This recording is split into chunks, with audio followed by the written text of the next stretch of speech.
México fui invitado a dar varias conferencias sobre lo que había sucedido, sobre lo que habíamos hecho en Bolivia con nuestro modelo económico, social, comunitario, productivo, que lo aplicábamos a partir del año 2006, con indicadores, como mencionaba nuestro presidente Manuel López Obrador, de crecimiento económico, pero también de importantes resultados en materia social.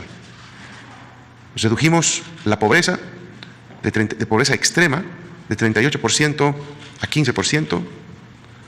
Redujimos el índice de Gini, que mide la desigualdad, que juntamente con Brasil hacia el año 2005 era Bolivia uno de los países más concentradores del ingreso en pocas manos, con un indicador de 0,60, y lo bajamos a 0,48, es decir, en la región siendo de los últimos en tener el indicador más concentrador en realidad de ingreso en pocas manos, pasamos a ser la quinta economía, el quinto país mejor distribuido el ingreso.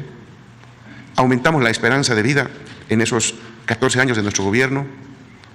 En Sudamérica, por ejemplo, Brasil, que es el que nos seguía en el aumento de esperanza de vida, lo hizo en cerca de 3 años, en ese periodo, 2006-2019, y nosotros habíamos reducido, o más bien, habíamos incrementado la esperanza de vida en 10 años durante todo ese tiempo. Los indicadores sociales eran muy buenos, la economía crecía y vino el golpe de Estado que nos dejó lamentablemente un país quebrado, un país técnicamente destrozado y que hoy nos toca reconstruir. Cuando volvimos a Bolivia, llegando del avión, todo lo contrario de lo que habíamos recibido acá en México.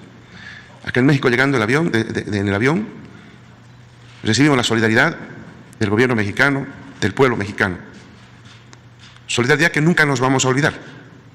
Solidaridad que nosotros siempre vamos a mantener en un lugarcito especial en nuestros corazones, todos quienes hemos sufrido esa persecución política. Llegando al país decía todo lo contrario. Ni siquiera yo había hecho migración en mi país, ya estaba la policía esperándome con una citatoria. No se respetaron ahí debidos procesos, no se respetaron ahí derechos humanos. Y gracias al apoyo del pueblo boliviano, a la conciencia del pueblo boliviano, recuperamos la patria para los bolivianos, recuperamos la democracia para los bolivianos en las urnas el pasado mes de octubre de 2020. Por eso, presidente Manuel López Obrador, para mí particularmente es doble alegría estar acá, poder compartir con usted la celebración de esa importante batalla, pero también para mí es simbólico venir al país que me cobijó, al país que se solidarizó con nuestro proceso de cambio en Bolivia y que hoy venimos a decirle, presidente Manuel López Obrador, recuperamos nuestra democracia, recuperamos nuestro proceso en Bolivia. Muchísimas gracias.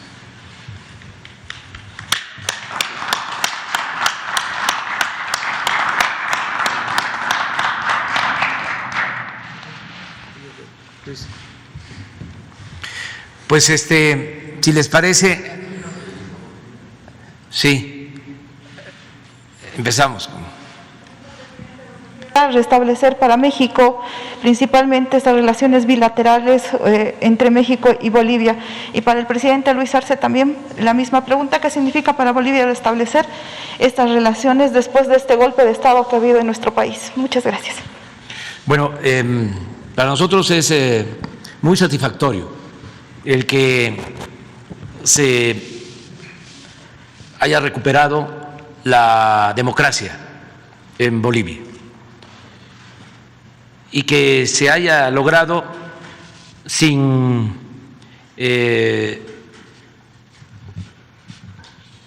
mucha violencia. Fue realmente una hazaña del pueblo de Bolivia. Y es satisfactorio también el que nos encontremos de nuevo, porque el pueblo de Bolivia y el pueblo de México son pueblos hermanos, pertenecemos a nuestra América y tenemos los mismos propósitos de justicia, de libertad, de desterrar el clasismo, el racismo, de hacer valer la igualdad y de reafirmar nuestra soberanía. Por eso celebramos la visita del presidente Arce.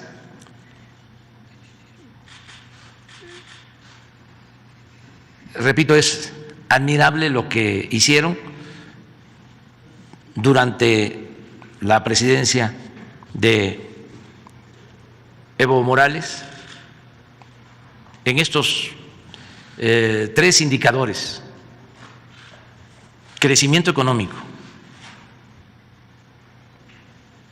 ejemplar, un promedio de crecimiento económico anual de 4.8%, y llegaron a tener una tasa de crecimiento en 2013 de 6.8%. Además, crecimiento económico sostenido. Lo segundo, que recuperaron sus recursos naturales.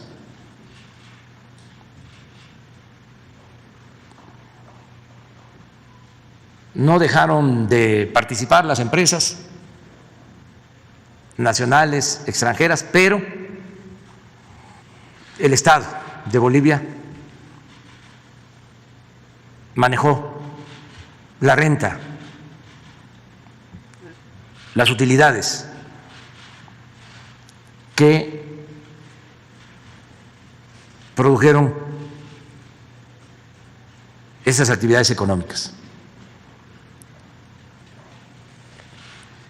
Y eso dio lugar a lo tercero, que fue lo más importante de todo: el bienestar del pueblo. Toda esa renta que antes se iba al extranjero o se quedaba en unas cuantas manos, toda esa riqueza que se acumulaba en beneficio de una minoría, se distribuyó con justicia, y eso produjo el que millones de familias salieran de la pobreza. Entonces, por eso fue muy importante el proceso de antes del golpe. Incluso eso fue lo que llevó a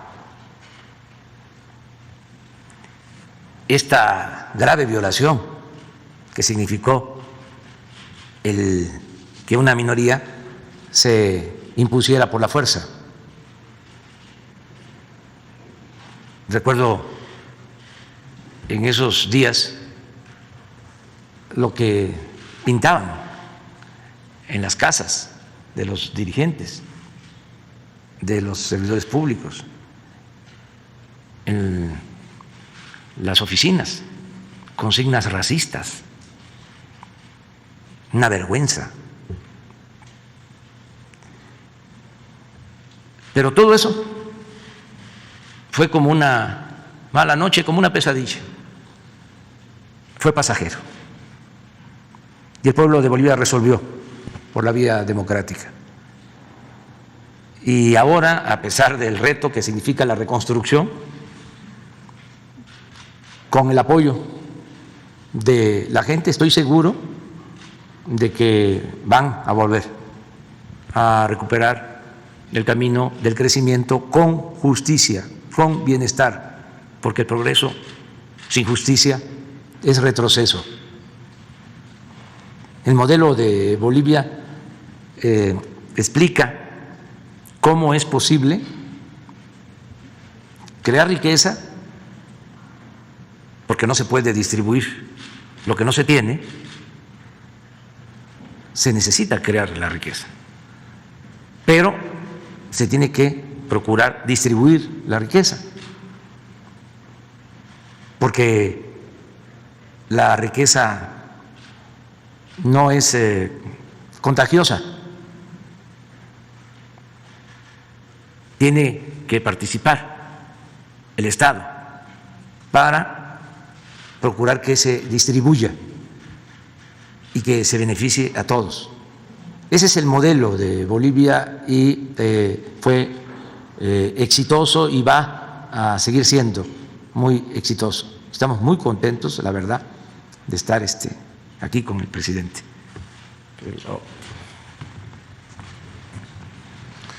Muchas gracias.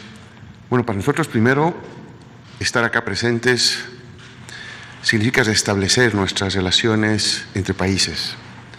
Lamentablemente, por la actitud del gobierno de facto anterior, nuestras relaciones con México y otros países, como la China, como Argentina, en fin, se vieron absolutamente disminuidas.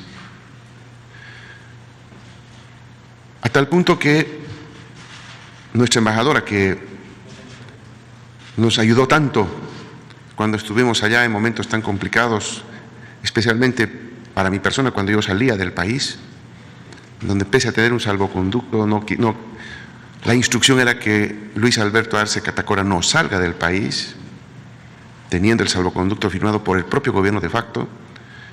Tuve que atravesar una serie de improperios, abusos de la policía boliviana en el aeropuerto de El Alto.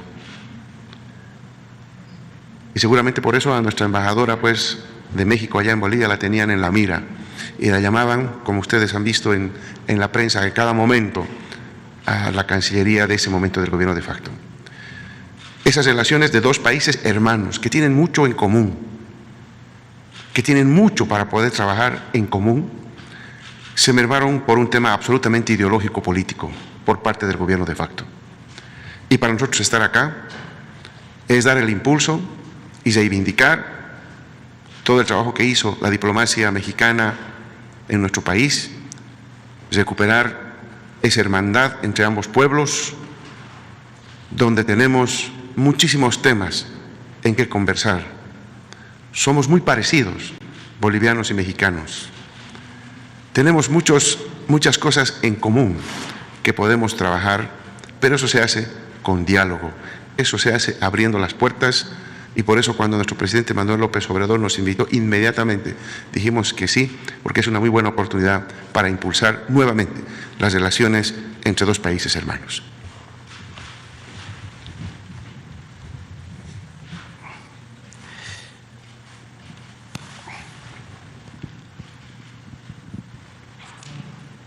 Buenos días, señor presidente. Christine Murray, de la Fundación Thomson Reuters. Esta semana publicamos una nota sobre la enfermedad de Chagas en México, una enfermedad parasitaria que puede agrandar el corazón y causar muerte súbita. Académicos estiman que hay entre 1 millón y 2 millones de casos en México, pero entre 2003 y 2020 el gobierno mexicano encontró menos de 12,000. Hace 2 semanas fui a pueblos indígenas en el municipio de Oxjutzcab, en Yucatán, y hablé con pacientes que habían sido diagnosticados con Chagas por investigadores.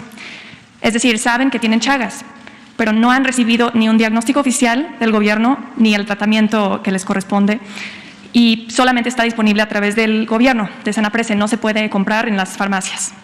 Hay muchos problemas distintos, entre ellos falta de capacitación de médicos, falta de pruebas proactivas y falta de conocimiento general de la enfermedad, ¿no? Pero la primera pregunta es, ¿qué va a hacer usted para que las docenas de personas en ese municipio en particular que saben que tienen Chagas, para que puedan recibir su tratamiento y el seguimiento que es su derecho? Gracias. Pues vamos a atenderlos. Ahora que estás planteándolo, le vamos a pedir al secretario de Salud, al doctor Jorge Alcocer, que lo atienda. Ya hay un programa para este propósito.